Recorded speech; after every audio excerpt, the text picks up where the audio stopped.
Yang berhormat Tuan Timbalan Speaker, izinkan saya pada hari ini di Dewan Yang Mulia ini untuk memberikan sedikit ulasan terhadap Belanjawan Selangor 2022 yang telah dibentangkan Datuk Menteri Besar tempoh hari.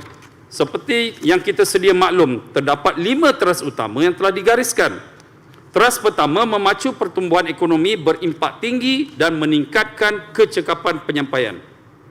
Kerajaan Negeri Selangor telah merangka beberapa inisiatif bagi pemulihan dan pengukuhan ekonomi pasca pandemik COVID-19 dengan memberikan penumpuan ke atas program berimpak tinggi yang akan memberi kesan gandaan positif ke arah rantaian ekonomi negeri Selangor. Untuk usaha-usaha ini sebanyak RM416.156 juta diperuntukkan dalam belanjawan ini. Antara inisiatif yang telah dibentangkan di bawah teras pertama ini adalah seperti berikut. Saya akan menyentuh beberapa inisiatif yang memang sangat penting buat rakyat terbanyak di negeri Selangor ini. Antaranya adalah program bantuan peralatan usahawan India Selangor. Seperti sedia maklum bahawa Seri Setia adalah merupakan kawasan yang penghuni Indianya juga ramai. Cuma saya mohon kepada pihak kerajaan di Selangor supaya kita dapat buat program bersama, kita aturkan program bersama, penerangan penjelasan yang lebih jelas kepada pejabat DUN Seri Setia sendiri beserta dengan KKI dan seluruh penduduk-penduduk kawasan di Seri Setia. Pembangunan usahawan dan pemberdayaan pekerja melalui peruntukan Hijrah Selangor. Kerajaan negeri melalui Hijrah telah menawarkan 4 jenis skim pembiayaan kepada golongan sasaran, iaitu skim pembiayaan mikro, skim pembiayaan zero to hero, skim pembiayaan go digital, skim pembiayaan niaga Darul Ihsan atau NADI. Ini merupakan satu langkah yang cukup baik untuk membangunkan usahawan di kalangan rakyat negeri Selangor dan mengurangkan kebergantungan kepada bantuan kerajaan secara berperingkat. Penambahan ini akan dilaksanakan dalam skim hijrah. Yang pertama memperuntukkan RM120 juta untuk memberikan pembiayaan kepada usahawan. Ini bakal membantu dan memberikan peluang kepada lebih ramai usahawan yang baru dan akan merancangkan pertambahan ekonomi di negeri Selangor. Kedua, mewujudkan skim pembiayaan baru kepada usahawan yang berpotensi meningkatkan perniagaan ke tahap IKS dengan menawarkan jumlah pembiayaan sehingga RM100,000. Sasaran awal pembiayaan melibatkan jumlah sebanyak RM10 juta.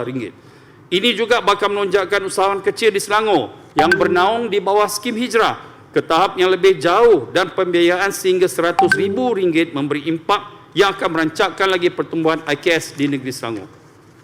Menyokong dasar jaminan makanan atau food security, kerajaan negeri mewujudkan skim pembiayaan iAgro yang memberi fokus kepada 200 usahawan tani dengan jumlah pembiayaan maksimum RM26,000. Sasaran pelaksanaan skim ini berjumlah RM52 juta. iAgro ini akan membantu mewujudkan dasar jaminan makanan dalam negeri Selangor dan pada pandangan saya ianya perlu diperluaskan lagi demi memastikan bekalan makanan dalam negeri sentiasa mencukupi serta mengurangkan kebergantungan kepada pengusaha sayur dari luar negeri Selangor. Pemantauan perlu dilakukan agar usahawan tani ini akhirnya membantu mengatasi masalah percaturan harga yang diakibatkan oleh orang tengah. Kita lihat sendiri bagaimana kesan mendadak apabila harga sayur meningkat berkali ganda walaupun cuba dinafikan oleh Kementerian Terbabit, dan seandainya inisiatif kerajaan negeri ini diteruskan serta diperbesarkan lagi peruntukannya pada masa akan datang, Selangor bakal memiliki bekalan makanan sendiri tanpa bergantung sepenuhnya kepada pengusaha luar. Seterusnya, mewujudkan satu perniagaan yang berkonsepkan pemusatan perkhidmatan di bawah satu bumbung yang dikenali sebagai dataran hijrah serta meningkatkan jumlah minimum pinjaman daripada RM5,000 kepada RM10,000 bagi program Zero to Hero. Program Zero to Hero adalah program yang cukup hangat diperkatakan di Selangor ini. Program ini cukup baik dan seharusnya diteruskan dan ditambah lagi peruntukannya kerana ia dapat membantu usahawan yang baru hendak bermula mendapat modal perniagaan. Ianya secara tidak langsung membantu masalah usahawan yang meminjam daripada alung atau lintah darat. Caj pengurusan yang kini diturunkan daripada 4% dan dari 8% untuk pinjaman RM30,000 ke bawah juga sangat meringankan beban peniaga dan memberi masa untuk pusingan modal perniagaan.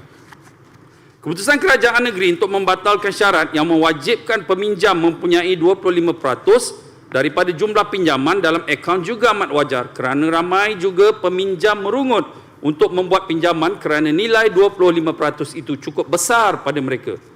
Kalau sudah ada duit dalam akaun, pasti mereka tidak perlu membuat pinjaman.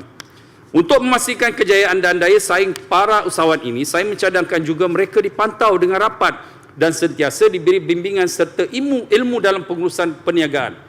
Saya juga ingin mencadangkan agar pihak Hijrah mengadakan kerjasama yang lebih baik lagi, lebih erat lagi dengan pihak berkuasa tempatan.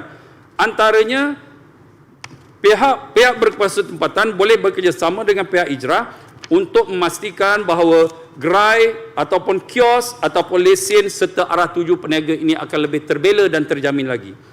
Jawatankuasa kemiskinan bandar di Majlis Bandaraya contohnya Majlis Bandaraya Petaling Jaya telah ada. Jadi jawatankuasa basmi kemiskinan bandar ini juga boleh membantu pihak Hijrah dan juga usahawan-usahawan di dalam kawasan Petaling Jaya.